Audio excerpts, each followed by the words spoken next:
Hi viewers, welcome to our channel. ప్రస్తుతం మనతో పాటు దాము బాలాజీ గారు, సీనియర్ జర్నలిస్ట్, వారితో ఒకసారి మాట్లాడదాం. నమస్కారం సార్. నమస్తే. సార్, గత కొన్ని రోజుల నుంచి కూడా లోకేష్ గారిని డిప్యూటీ సీఎం చేయాలని చెప్పేసి టీడీపీ వాళ్ళంతా కూడా బయటకు వచ్చి మీడియా ముందు మాట్లాడడం మనం అంతా కూడా చూసాం సార్.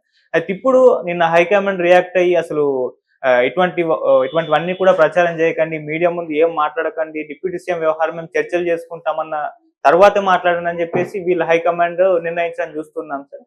అసలు ఎందుకు టీడీపీ వాళ్ళు ఇది మొదలు పెట్టారు, మళ్ళీ హైకమాండ్ ఎందుకు ఈ విధంగా ఆప్ చేస్తుంది, దీని వెనక ఉన్న ప్లాన్ ఉందా సార్ ఈ విధంగా ప్రచారం చేయడం వెనక? యాక్చువల్ గా కూటమిలో గొడవలు క్రియేట్ చేసి పవన్ కళ్యాణ్ చంద్రబాబు మధ్య గ్యాప్ ని పెంచాలి అనేది వైసీపీ స్ట్రాటజీలో భాగం. అది ఎలక్షన్ ముందు నుంచి కూడా చేశారు. ఎందుకంటే ఎలక్షన్ ముందు కూడా వైసీపీలో కానీ జగన్కి కానీ క్లారిటీ ఏంటంటే పవన్ కళ్యాణ్ చంద్రబాబు కలిసి వాళ్ళ ఓటు ట్రాన్స్ఫర్ కానీ జరిగితే, అంటే కెమిస్ట్రీ అండ్ అర్థమెటిక్ అంటారు.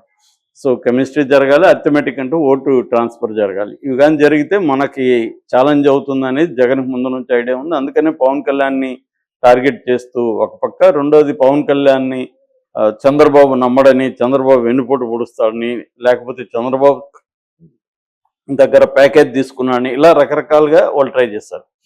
ఆ తర్వాత అనూహ్యంగా పెద్ద ఎత్తున 100% స్ట్రైక్ రేట్తో పవన్ కళ్యాణ్, 92% స్ట్రైక్ రేట్తో చంద్రబాబు అధికారంలోకి వచ్చారు. సో ఈ క్రమంలో ఇప్పుడేందంటే వైసీపీ వీళ్ళని 2029 లోపల విడగొట్టాలి అన్న ఒక స్ట్రాటజీతో వైసీపీ వెళ్తుంది.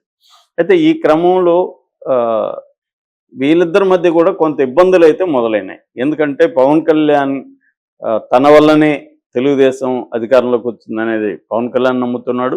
అట్లాగే పవన్ కళ్యాణ్కి చాలా బలంగా కేంద్ర ప్రభుత్వానికి సంబంధించిన మోడీ కావచ్చు, అమిత్ షా కావచ్చు, వీళ్ళందరూ ఫుల్ సపోర్ట్ ఉంది.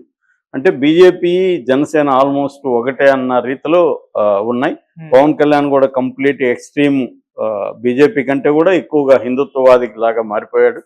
సో ఈ కాంటెక్స్ట్లో పవన్ కళ్యాణ్కి ఒక లాంగ్ టర్మ్ వ్యూహం ఉంది. అదేంటంటే నెక్స్ట్ తాను సీఎం కావాలని, దానివల్ల ఈ ప్రభుత్వాన్ని ఉపయోగించుకొని, అధికారంలో ఉపయోగించుకొని తాను ఎట్లా ఫోకస్ అవ్వాలి అనుకున్నప్పుడు అతనికి ఒక ప్లాన్ వేసుకున్నాడు. ఆ ప్లాన్ ఏంటంటే, ఈ ప్రభుత్వంలో ప్రతి ప్రభుత్వంలో కూడా కొన్ని అవాంఛనీయ సంఘటనలు జరుగుతాయి, అవినీతి ఉంటుంది, అవినీతి లేని ఏ ప్రభుత్వాలు ఉండవు.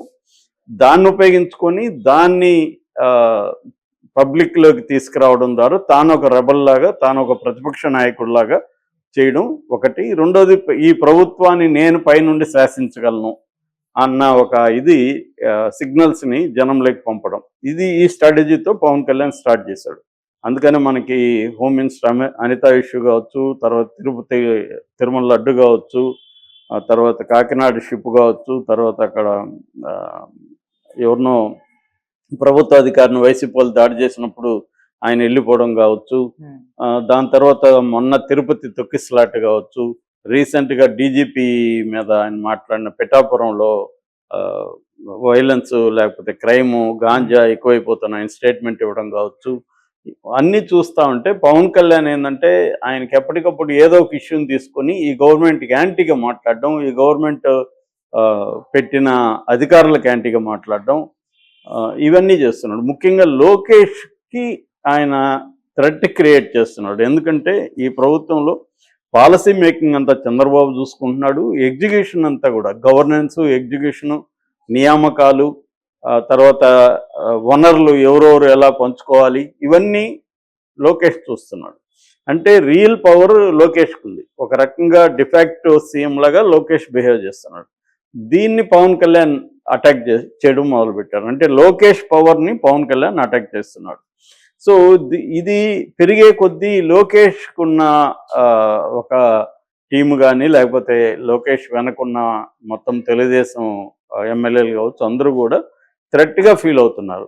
అంటే ఈ స్టేజ్లోనే పవన్ కళ్యాణ్ని తగ్గించకపోతే, కంట్రోల్ చేయకపోతే రాను రాను ఇబ్బంది అయిపోతుంది. మళ్ళీ పెరిగిపోయినాక చేయలేము. అదేదో ఉంది కదా, మొక్కై వంగనది మానై వంగన, మొక్కలోనే తుంచాలి కానీ అది మానైపోయినాక కష్టమవుతుంది అని చెప్తున్నారు. లోకేష్కి కూడా అదే ఉంది. సో దాంతో చంద్రబాబు కూడా కొంతవరకు దీన్ని ఎట్లా కంట్రోల్ చేయాలి పవన్ కళ్యాణ్ని అని ఏం చేస్తున్నాడంటే ఈ స్ట్రాటజీకి తెరలేపినట్టుగా కనబడుతుంది. ముందుగా మహాసేన్ రాజేష్ స్టార్ట్ చేశాడు దీన్ని, లోకేష్ డిప్యూటీ సీఎం. అంటే పవన్ కళ్యాణ్ డిప్యూటీ సీఎం. ఇంతకుముందు చంద్రబాబు పీరియడ్లో 2014-19లో ఇద్దరు డిప్యూటీ సీఎం ఉండేవాళ్ళు, ఒక కాపు ఒక బీసీ. దాని తర్వాత జగన్ పీరియడ్లో 5 మంది డిప్యూటీ సీఎంలు. వాళ్ళకి ఎవరికి కూడా పెద్దగా ఇంపార్టెన్స్ ఉండేది కాదు. అయితే పవన్ కళ్యాణ్ ఒక కండిషన్ పెట్టాడని చెప్తున్నారు, డిప్యూటీ సీఎం నాకు ఒకరికే ఇవ్వాలి, ఇంకెవరికి ఇవ్వకూడదని. అది కూడా పవన్ కళ్యాణ్ చాలా స్ట్రాటజిక్గా ఉన్నాడు. ఇప్పుడు ఇంకొక ఇద్దరినో ముగ్గురినో పెట్టారనుకో, పవన్ కళ్యాణ్కి ఏం వాల్యూ ఉంటుంది? ఒకడే ఉన్నప్పుడు పవన్ కళ్యాణ్కి వాల్యూ ఉంటుంది. సో అందుకని పవన్ కళ్యాణ్ కూడా ఆ కండిషన్ పెట్టాడని చెప్తున్నారు. ఇప్పుడు లోకేష్ని డిప్యూటీ సీఎం చేయాలి అని ఒక డిమాండ్ తీసుకొచ్చి కేడర్లో, జనంలో, కార్యకర్తల్లో డిమాండ్ వస్తుందని చెప్పి లోకేష్ని డిప్యూటీ సీఎం చేస్తే పవన్ కళ్యాణ్ పవర్ని తగ్గించవచ్చు అన్న ఒక స్ట్రాటజీ కనిపిస్తుంది. అందుకనే మహాసేన్ రాజేష్ రంగంలో దిగాడు. దాని తర్వాత చంద్రబాబు ఎదురుగానే శ్రీనివాస్ రెడ్డి, ఆయన పాలిట్ బ్యూరో మెంబరు, ఆయన అనౌన్స్ చేశాడు. అప్పుడు కూడా చంద్రబాబు ఖండించలేదు. మనం గమనిస్తే ఆ స్టేజ్ మీద చంద్రబాబు ఖండించాలి కదా అతను చెప్పగానే, కానీ ఖండించలేదు, సైలెంట్గా ఉన్నాడు. దాని తర్వాత వరుసగా సోమిరెడ్డి చంద్రశేఖర్ రెడ్డి మాజీ మంత్రి ప్లస్ ఆయన కూడా పాలిట్ బ్యూరో మెంబరు. దాని తర్వాత పిఠాపురం వర్మ, రాజమండ్రి అర్బన్ ఎమ్మెల్యే ఆదిరెడ్డి వాసు, ఈయన త్రిబుల్ ఆర్ ఆయన రఘురామకృష్ణరాజు, సయ్యద్ రఫీ అని ఇంకొక తెలుగుదేశం నాయకుడు, ఆయన అధికార ప్రతినిధి. దాని తర్వాత లేటెస్ట్గా మొన్న అక్కడికి వెళ్ళినప్పుడు, దావోస్కి వెళ్ళినప్పుడు టీజీ భరత్ ఓపెన్గానే చంద్రబాబు ఎదురుగానే లోకేష్ నెక్స్ట్ సీఎం లోకేష్ అనేది అక్కడ చెప్పాడు. అక్కడ చంద్రబాబు మందలించాడు, మనం ఎందుకు వచ్చాము ఇక్కడికి, నువ్వేం మాట్లాడుతున్నావు అని తిట్టాడని కూడా వచ్చాయి. ఏదేమైనా ఓవరాల్గా ఒక వ్యూహం ప్రకారం తెలుగుదేశంలో ఉండే నాయకులంతా కూడా మన లోకేష్ డిప్యూటీ సీఎం అవ్వాలి అన్న ఇది డిమాండ్ని జనంలోకి తీసుకొచ్చారు. దానికి కౌంటర్గా జనసేన నాయకులు కూడా ఓకే లోకేష్ డిప్యూటీ సీఎం అయితే మాకు అభ్యంతరం లేదు, కానీ మా పవన్ కళ్యాణ్ని సీఎం చేయండి, 2.5 సంవత్సరం పవన్ కళ్యాణ్ సీఎంగా ఉండాలి. సో అవసరమైతే చంద్రబాబుని వైస్ ప్రెసిడెంట్ చేసుకుంటారా, లేకపోతే బీహార్ గవర్నర్కి పంపించుకోండి, కానీ మావాడు మాత్రం సీఎం అయితే డిప్యూటీ సీఎంగా లొకేషన్ పెట్టుకోండి, మాకు అభ్యంతరం లేదన్న పద్ధతిలో వాళ్ళు మాట్లాడడం మొదలుపెట్టారు. ఇది ఫస్ట్ టైం ఈ 8 నెలల్లో జనసేన తెలుగుదేశం మధ్య రావడం ఈ స్థాయిలో ఫస్ట్ టైం. దీంతో పవన్ కళ్యాణ్కి సహజంగానే కోపం వస్తుంది, ఎందుకంటే తన ఒక స్ట్రాటజీ ప్రకారం వెళ్తున్నప్పుడు అది వర్కౌట్ అవుతుంది పవన్ కళ్యాణ్కి. ఇప్పుడు ఏమైంది, పవన్ కళ్యాణ్ కి కౌంటర్గా లోకేష్ని డిప్యూటీ సీఎం పెడితే పవన్ కళ్యాణ్కి ఇబ్బంది, ఖచ్చితంగా అది పవన్ కళ్యాణ్ అలో చేయడు. సో అందుకని పవన్ కళ్యాణ్ సీరియస్ గానే చంద్రబాబు దృష్టికి తీసుకెళ్లాడా అనేది ఒక ఇది ఉంది. రెండవది, మొన్న సెంట్రల్ హోం శాఖ మంత్రి అమిత్ షా రాకముందు ఇది స్టార్ట్ అయింది. జస్ట్ ఆయన